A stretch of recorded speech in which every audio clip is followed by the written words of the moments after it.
the local government units are the first and primary responders to any calamity. That's the law. However, we realize that there are two limitations. Number one, the different capacities of the different local government agencies. And number two, the fact that when a disaster strikes a local government area, it immediately becomes incapacitated too. So you have to have a national backbone. The problem with the national backbone is, what is the proper agency? To me, the armed forces can give help, but it is not the proper agency. Why? Because the equipment that you use for disasters are not normally equipment that you would use for military purposes. For example, rubber boats. We don't use that. It could easily be punctured, and we don't use that for our operations. The problem is our acquisition process in the armed forces is covered by what we call the modernization law. All that we can purchase is funded by what we call the modernization law and base proceeds from bases development. And what we can buy is embodied on a list called the several reprioritized lists. No? That is also approved by Congress. Outside that, we can't buy anything. So the proper agencies you want to capacitate to deal with disasters, there are two. The Coast Guard and the Bureau of Fire Protection, which in any country, the fire services are the backbone of any civil defense mechanism. And that's what you want to do here. So those are just some of the measures that need to be done. There's another important thing in the law. Right now, under the law, the local government units can only act when there is already a declared calamity. And they can only use up to 5% of their total revenue for calamities when it has already struck. The law seeks to amend that cap and would want to state that at least 5% shall be used not merely for disaster response but for disaster risk management, to include preparedness, mitigation, and rehabilitation. Yeah, just a follow-up. A lot of what you are saying... There's one more thing, though. I think whether depends on where you stand on the failed or the successful Copenhagen talks. There's supposed to be 300 billion on a space of 30 years, I think, or 20 years, to pay those affected for the emissions by others. And I think for this year, I think there's 30 billion to be spread around. The Philippines should also lead in the effort to make those who emit carbon gases, to emit greenhouse gases the most, to own up to their responsibility to us, to the Maldives, to other countries who really feel the brunt of it. They should pay. Okay, just to follow up, a lot of that and the other plans of the president will really require resources. Exactly.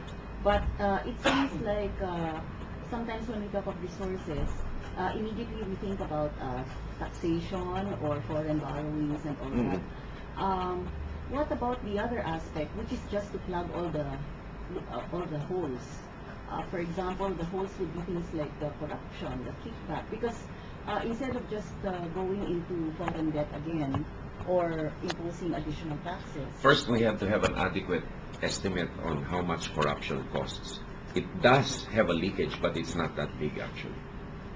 In our department, I speak for my own department, the possible leakage is a percentage of 5 billion pesos a year, which has not been expended anyway. Maybe there's some leakages in the payroll, some leakages in maintenance and operating expenditures, but the biggest leakage is the lack of budgetary support actually. There are other leakages, admittedly, but it's not that big. Not in the tune of 208 billion that you need to rebuild Metro Manila. You have to plug the leakages probably in the revenue system also, tax administration and tax reform. You have to plug smuggling. However, that's a different question altogether. In government financing, naturally, as with any private entity, you have to plug leakages. But to me, it's not that big compared to the capital investments you must make. Okay, Jane, we can proceed now Kasi to... hindi recurring ito. One-time investments, capital expenditures to. Yun ang mahirap.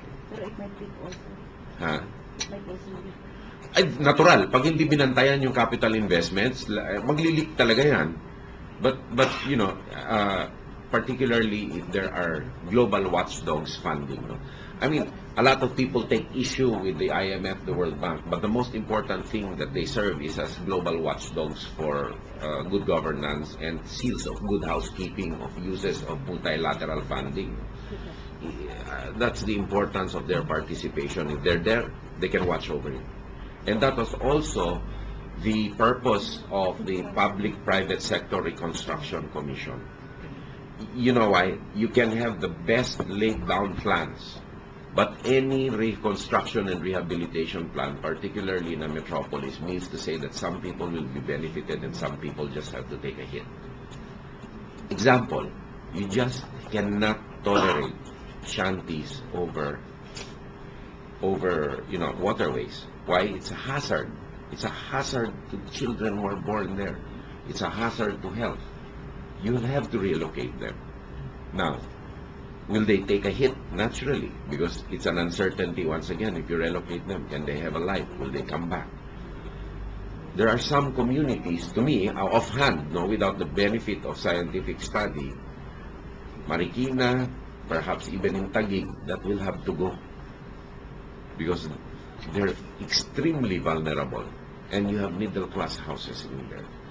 And people probably finance these houses with life savings and have just probably finished the mortgage. But it's unacceptable. You cannot afford the type of infrastructure to protect these communities, cost-benefit-wise. So, you can have the best laid plans, but the devil is in the implementation. And it takes a good politician to implement something as fast as that. Think you can? I certainly have the edge because I was in the plannings of it. And I've faced wrath before, even though it wasn't my fault. Okay, Jane, we'll proceed now to Rochelle. Rochelle.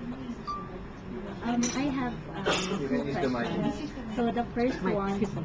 We'll get the mic. So you can take that. you can hear us. Breakfast. No, I have two questions.